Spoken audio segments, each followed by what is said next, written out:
Kita masih berbicara mengenai tema kita yang mensupport sepanjang tahun ke depan, yaitu making history.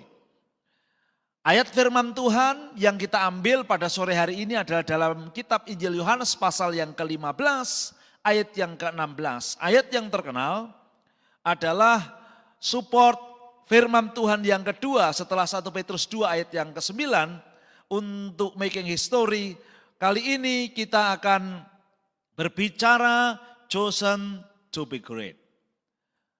Dipilih Tuhan untuk menjadi besar. Dan saya percaya jika Tuhan yang memilih, jika Tuhan yang menjadikan, tidak ada yang mustahil. Firman Tuhan jelas mengatakan bahwa Tuhanlah yang memilih kita, bukan kita yang pilih Tuhan.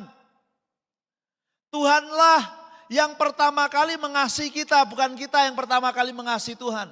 Tuhanlah yang membenarkan kita, bukan kita membenarkan Tuhan. Tuhanlah yang memimpin kita, bukan kita yang memimpin Tuhan. Dan kita melihat di sini adalah sesuatu yang penting, mengapa pilihan Tuhan ini jauh lebih penting, lebih berharga daripada pilihan manusia. Mengapa? Pertama, kita dipilih oleh Tuhan menjadi bagian konsentrasi penting untuk kita renungkan sebagai orang percaya. Sebab dalam dunia ini jika ada yang terpilih berarti ada yang tersingkirkan. Itulah hikmah dunia. Tetapi pemilihan di dalam Tuhan tidak. Tidak ada yang tersingkirkan. Tidak ada yang kecewa ketika Tuhan memilih seseorang. Pemilihan oleh Tuhan jauh lebih berharga dan lebih mulia. Seseorang yang dipilih Tuhan, seseorang itu akan berharga di hadapan Tuhan dan akan diangkat Tuhan dalam kemuliaan. Pemilihan dari Tuhan tidak bermaksud untuk menyingkirkan, tetapi menemukan talenta, kemampuan yang dimiliki setiap umat Tuhan. Sehingga setiap orang yang terpilih tidak menyingkirkan orang lain dan tidak mengecewakan orang lain. Itulah sebabnya kita semua sangat diberkati, sangat bersukacita kalau ada seseorang dipilih oleh Tuhan. Roh dari pemilihan dari Tuhan adalah untuk melayani. Pemilihan dari Tuhan adalah untuk memberkati. Ketika Bapa memilih Yesus menjadi juru selamat dan mengirimkan putranya melayani. Apa yang terjadi pada manusia? Banyak manusia yang dipulihkan, yang sakit disembuhkan, mengajar kebenaran, keselamatan firman Allah. Dan ini yang membuat orang-orang yang dipilih Tuhan itu menjadi bagian penting yang membangkitkan pengharapan bagi dunia ini. Yang menyembuhkan dunia ini. Yang memberkati dunia ini, yang memberikan pengharapan baru kepada dunia ini. Itulah spirit pemilihan dari Tuhan. Seseorang yang dipilih Tuhan, orang pilihan Tuhan akan dipakai Tuhan untuk melayani. Melayani, membangun, tetapi menguasai itu mencelakakan. Pengkhotbah 8 ayat 9 saya ingatkan kembali. Semua ini telah kulihat dan aku memberi perhatian kepada segala perbuatan yang dilakukan di bawah matahari ini. Di bawah kolong langit ini. Perbuatan-perbuatan yang menyiksa, yang mencelakakan. Yaitu apa? Ketika orang yang satu menguasai orang yang lain. Bukan melayani orang yang lain, tapi menguasai orang lain. Sehingga orang lain itu menjadi celaka. Ya, saudara punya roh menguasai, orang yang saudara kuasai akan menderita. Tapi kalau saudara punya roh melayani, orang yang saudara melayani akan diberkati. Jika Tuhan memilih, maka berkat Allah akan dilimpahkan lewat orang pilihannya. Jadi yang pertama jangan lupa kita dipilih. Dan dipilih oleh Tuhan. Yang kedua, kita ditetapkan. Firman Tuhan kembali kepada ayat yang pertama. Bukan kamu yang memilih aku, tetapi akulah yang memilih kamu dan aku telah menetapkan kamu. Yang kedua, kita tidak hanya dipilih tetapi kita ditetapkan. Mengapa setelah dipilih ditetapkan?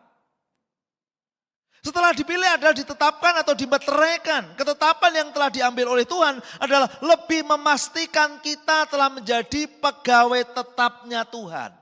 Ketika kita sudah ditetapkan, Kita menjadi pegawai tetap Tuhan. Artinya kita tidak perlu lagi cemas bahwa Yesus akan melupakan kita.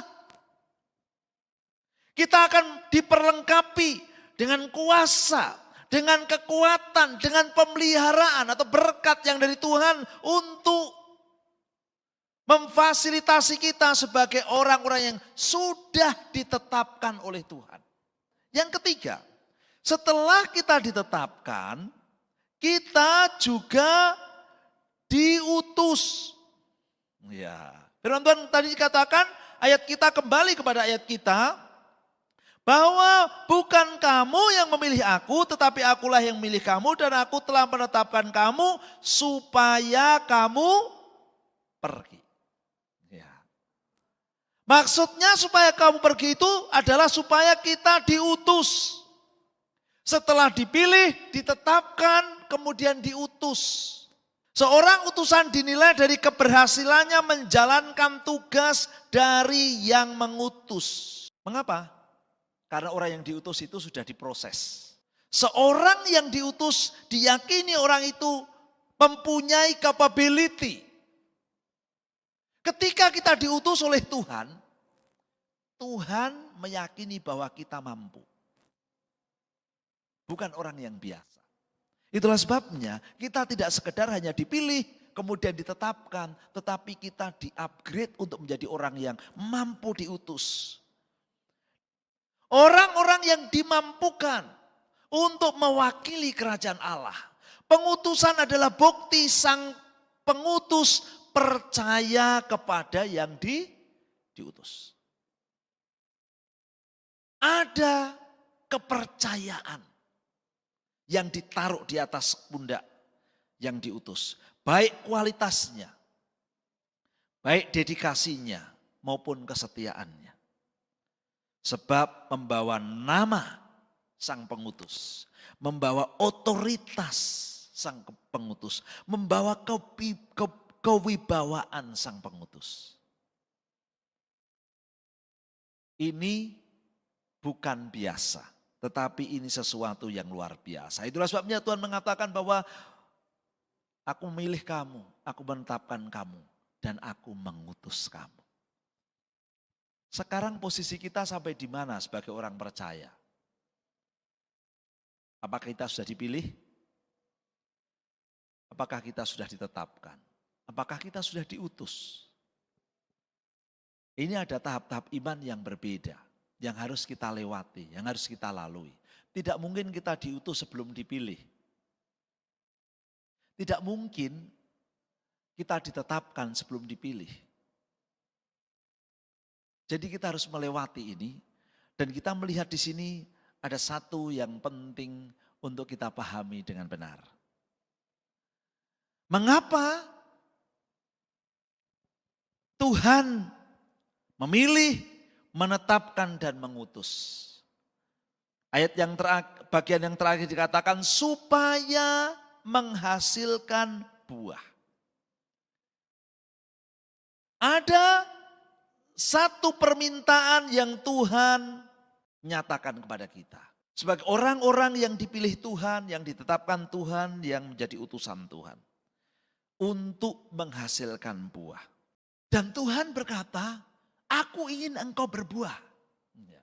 Dan buahmu itu tetap berbuah banyak. Bukan sesuatu yang dapat disembunyikan, tetapi bukti nyata yang berdampak di kehidupan lingkungan kita. Di komunitas kita. Di dalam setiap aktivitas kita. Ayat yang paling terkenal mengenai buah-buah roh adalah Galatia pasal yang kelima. Ayat 22 sampai 23. Punya kebaikan tidak? Punya. Punya kemurahan tidak? Punya. Punya kesetiaan tidak? Punya. Punya kelemah lembutan tidak? Punya. Punya penguasaan diri tidak? Punya. Semua kalau ditanya punya, tapi ketok enggak? Kelihatan enggak? Kalau hanya berkata aku punya, tapi tidak kelihatan, itu namanya tidak berbuah. Tuhan mengatakan kamu harus berbuah. Dan apa yang disebut kehidupan berbuah itu tampak dan nyata. Berdampak. Tuhan berorientasi dengan hasil. Sebab hasil itu membuktikan karya kita. Dan sekarang kita semua tidak boleh bersembunyi di tahun 2022 ini. Mari kita semua tunjukkan bahwa kita memang betul-betul berakar di dalam Tuhan. Kita betul-betul dipilih Tuhan, ditetapkan Tuhan, diurapi Tuhan, diutus Tuhan. Dengan cara apa? Ada hasil berkat, kemurahan, buah. Bukan sekedar teori yang kita tunjukkan memberkati sesama kita. Di situ mukjizat akan terjadi. Bisa berkata amin? Begitu saudara berkata begini, aku ingin berbuah. Tuhan sudah siapkan kekuatan ilahinya untuk memberkati kita. Kuasa Tuhan lebih besar daripada intimidasi dunia ini. Bisa berkata amin? Dan itulah sebabnya berkemenanganlah di tahun 2022. Chosen to be great. Mungkin inilah saatnya saudara menjadi orang-orang besar di hadapan Tuhan. Karena saudara dipilih, saudara ditetapkan. Saudara diutus. Saudara diberi kemampuan untuk berbuah dan melakukan pekerjaan besar bagi Tuhan. Haleluya.